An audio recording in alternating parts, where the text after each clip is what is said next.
آسیری بکشیم بالا. داداش چطوری؟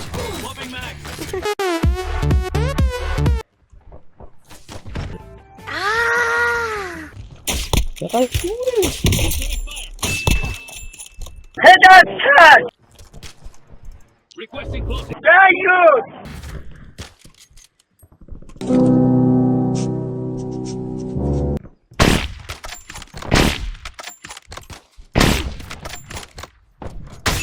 افتاد الان زدمش. پرس میزنم.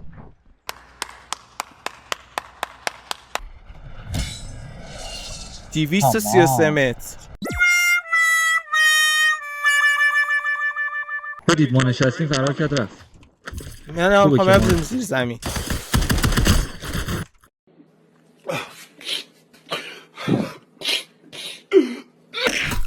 فینیشرش رو گرفت.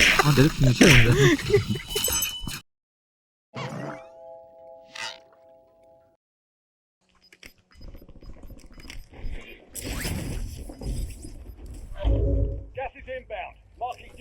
مین صدا مین داره میاد بالا سرمونه.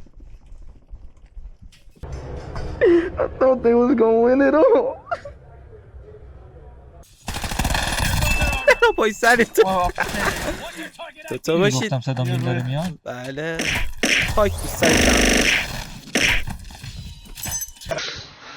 آخه این درست خدایی چی بگی آدم.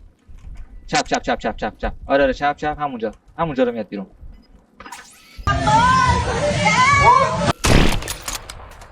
پشت سنگ عقب‌تر وایسی. چپ سنگ. پیل بزن.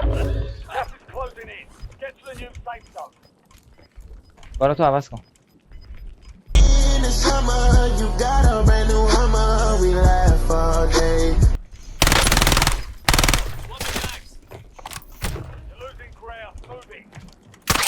چطوری جون دل برقراری عزیز؟